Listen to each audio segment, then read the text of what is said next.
70 की पावर भी सरेंडर करके कम पावरफुल पोजीशन में आना था। अगर वो पावर के लस्ट में होते तो क्या ये करते? वो तो लेट करते, लेट करना उनके फायदे में जाता। 73 की बजाय 75 में बनाते, कोई मसला भी नहीं होता, और 75 के बाद अगला इलेक्शन 1980 में होता। तो ये इसको, और वो कॉन्स्टिट्यूशन जो अभी भी एक जिंदा दस्तावेज है 50 साल के बाद भी। पहला कॉन्स्टिट्यूशन तो 2 साल में खत्म हो गया था, दूसरा कॉन्स्टिट्यूशन जो 62 में बना था उसके इक़्तिदार वाले आदमी के साथ ही रुखसत हो गया था।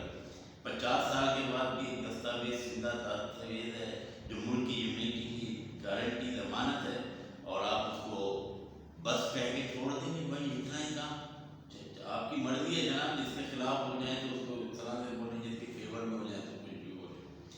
दूसरा काम जो उनके दौर हुकूमत में हो, जब उन्होंने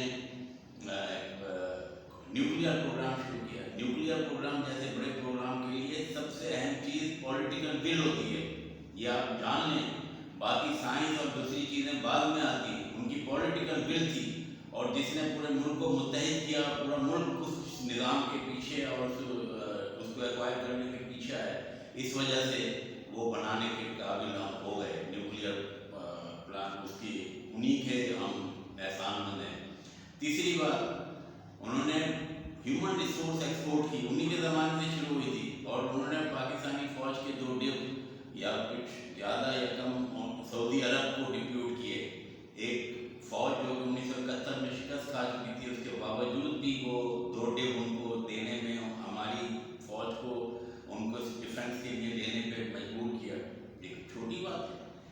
देखें जी, कुछ बातें गलत भी, हर एक से फैसले गलत भी होते हैं, सही भी होते हैं। अब मैं आपको बताऊं कि कुछ फैसले किए जाते हैं, जैसे उनकी कौमियाने की पॉलिसी को कहा जाता है।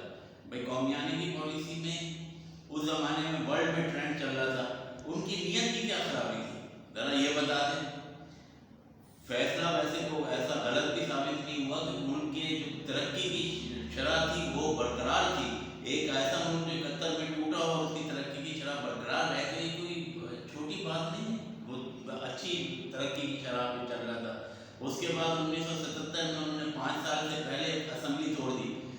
इक़्तिदार का लालची आदमी तो एक एक दिन, आखिरी दिन तक, इमरान खान को आपने देखा कि वो उसको सारे हालात डेवलप हो रहे थे, उसके बावजूद भी आखिरी दिन तक असेंबली तोड़ने में तैयार नहीं हुआ था। और अभी अबूरी हुकूमत भी कोई इलेक्शन तोड़ने को तैयार नहीं हो रही थी।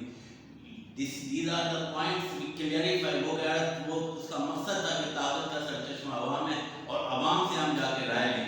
1 साल पहले असेंबली तोड़ना मजाक बात नहीं था। लोग लेट एक्सक्यूजेस ले आएंगे, लेट एक्सक्यूजेस को कोई वैल्यू नहीं। कोई शख्स एक दिन पहले भी असेंबली तोड़ने को तैयार नहीं होता।